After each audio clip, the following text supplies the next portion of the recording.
Ya, memang di dunia arsitek ini adalah dunia yang sangat membesarkan saya. Sejak dulu arsitek itu dikenal juga bidangnya adalah interior. Saya itu melihat banyak sekali hal yang perlu diolah dalam keramik sebenarnya.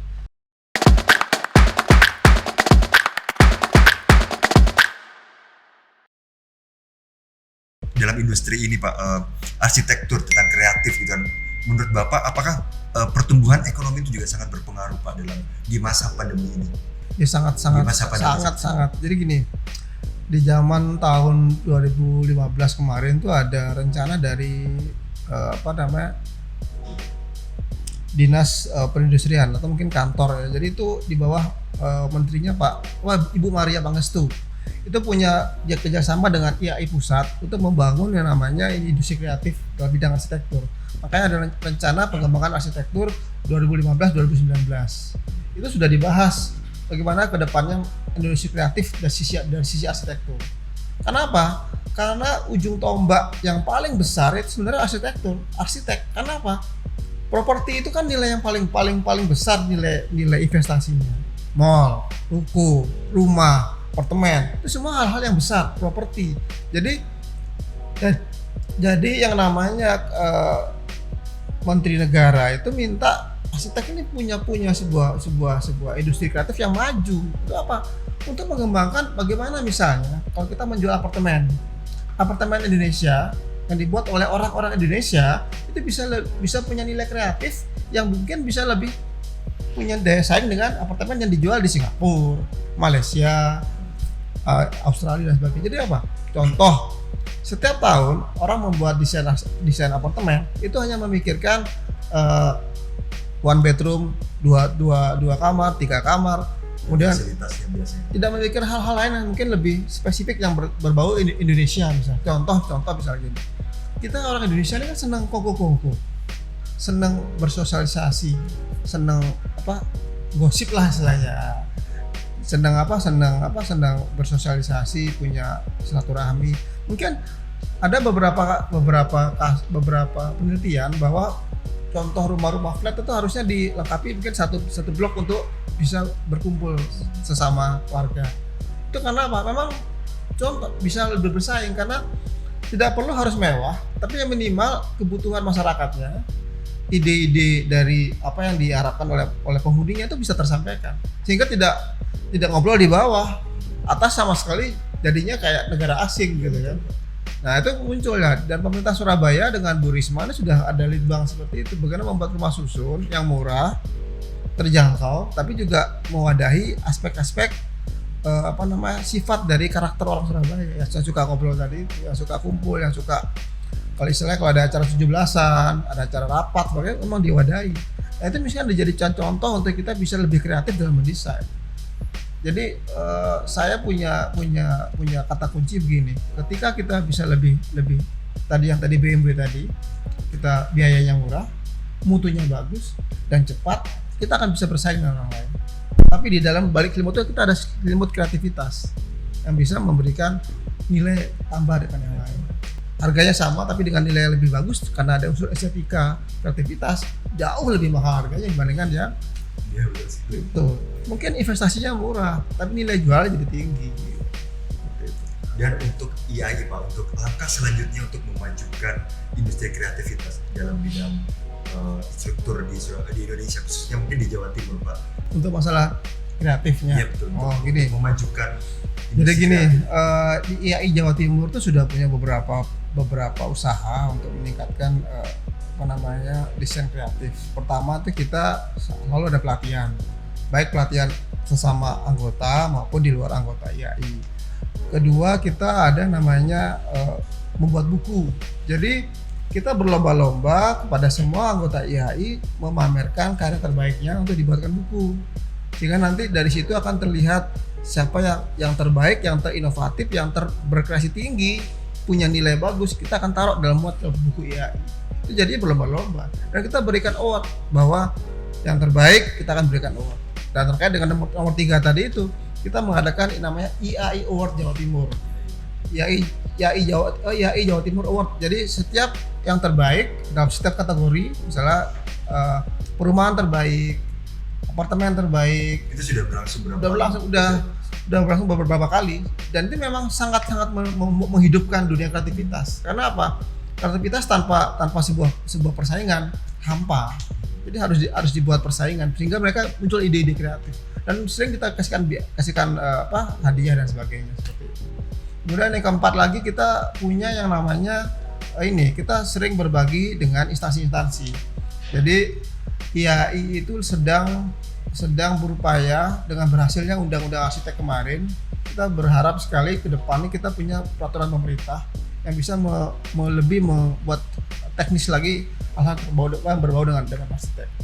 Kita iri dengan dokter sudah punya surat izin berpraktek, sehingga dia kalau misalnya tidak punya izin dia tidak akan bisa berpraktek. Nah, harusnya arsitek juga punya seperti itu.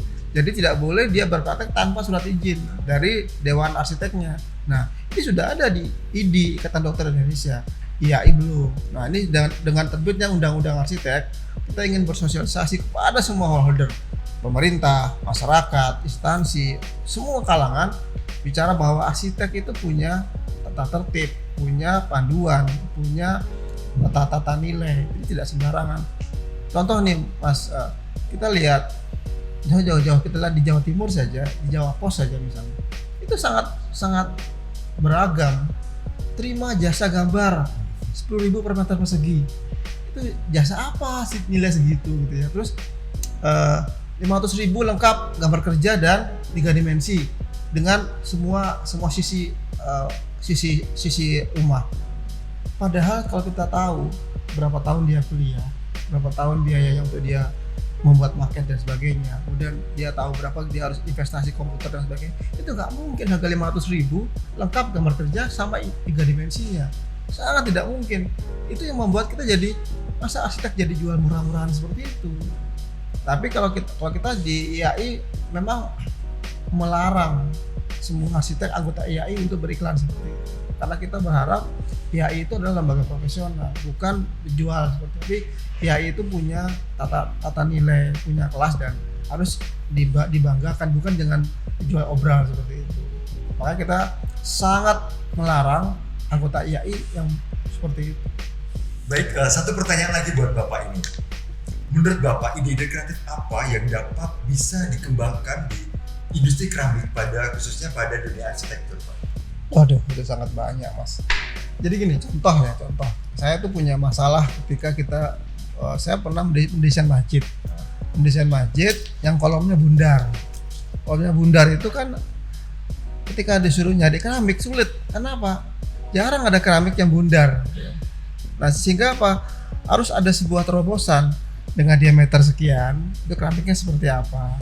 Diameter sekian, keramiknya seperti apa? Itu sangat bisa, asalkan memang kita punya pakem. Contoh gini, pakem struktur itu kan kalau mall itu kan 80 cm diameter kolom. Nah, bisa kita buat mungkin sebuah desain di mana nanti ada pakem yang diameter 30, diameter 40, diameter 50, itu sudah didesain sehingga ketika konstruksi membuat sebuah kolom sudah didesain pas, ya nanti tambahan semen dan tambahan keramik sudah disusun sedemikian sehingga desain jadi bagus.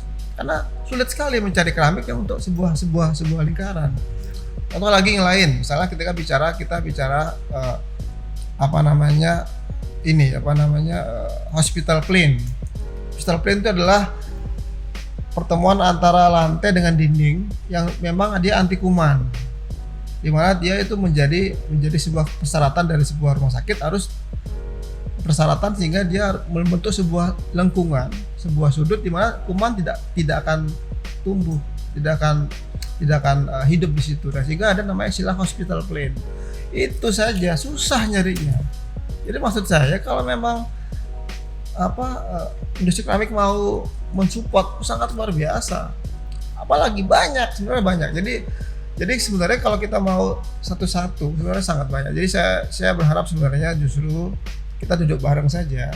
Jadi apa masalahnya arsitek, masalahnya desain, kita bisa temukan. Karena saya sangat sedih sebenarnya kalau kita hanya berjuang pada motif-motif. Motif-motif itu terlalu kreatif, terlalu banyak sekali muncul ide, seringkali muncul ide kreatif. Oke, tapi yang paling penting adalah bagaimana kita memberikan sebuah gagasan-gagasan baru dalam sebuah ide kreatif. Contoh lagi begini, di mall seringkali ada desain yang sepertinya ingin di luar tapi di dalam gedung. Mungkin kalau Masnya pernah ke Ciputra World kan, itu kan dia di lantai itu kan dia sepertinya di luar tapi di dalam gedung kan. Kesannya eksterior tapi sebenarnya interior. Nah, jadi banyak desain-desain yang doff, kemudian yang ada teksturnya, kemudian random, sehingga kita membuat desain jadi akan lebih dinamis. Jadi sebenarnya luar biasa lah kalau kita mau cari ide kreatif itu sangat luar biasa. Nah, untuk penutup ini Pak, bisa nggak tuh Bapak membagikan tips-tips sukses dalam bidang industri kreatif, khususnya buat arsitek-arsitek muda yang ada di Indonesia, khususnya di Jawa Timur. Tips-tips suksesnya Bapak ini bisa diceritakan. Intinya satu sih kalau saya bilang, kalau kita mencintai pekerjaan kita, apapun itu pasti kita akan berbuat yang terbaik.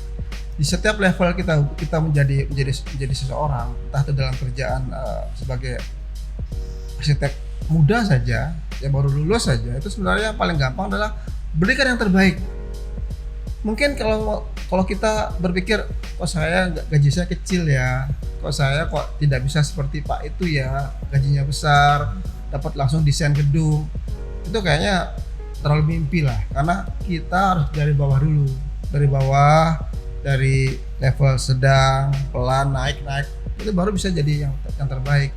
Jadi pesan saya sebenarnya sederhana saja, bahwa kita cintailah pekerjaan kita dan berbuat yang terbaik pada posisi dimanapun kita berbuat. Dan satu hal, jangan mudah menyerah. Arsitek itu tidak bisa mudah menyerah. Kenapa? Ketika satu orang klien bilang jelek, kita bilang itu masih belum apa-apa. 2 klien masih kecil, 3 klien masih kecil. Karena saya pernah sampai 32 kali revisi. Biasa. Dan saya kalau lihat Thomas Alva Edison sampai 6.000 kali gagal baru dia bisa berhasil menemukan lampu. Kita masih 32 kali belum apa-apa. Jadi tangguh, cintai pekerjaan. Cintai pekerjaan Pak ya, sangat. Dan yang paling penting, berbuat yang terbaik dalam setiap pekerjaan kita. Dan pasti juga dukungan dari keluarga Pak ya. Harus. Oke, demikianlah obrolan santai saya bersama Bapak Wawan. Terima kasih Pak sudah hadir di sini, sudah mampir di sini, yang sudah sangat menginspirasi kita semua dalam bidang arsitektur khususnya. Saya Denny Febian, pamit undur diri. Sampai jumpa bersama saya lagi di acara selanjutnya, Inspire Corner by Sunpower.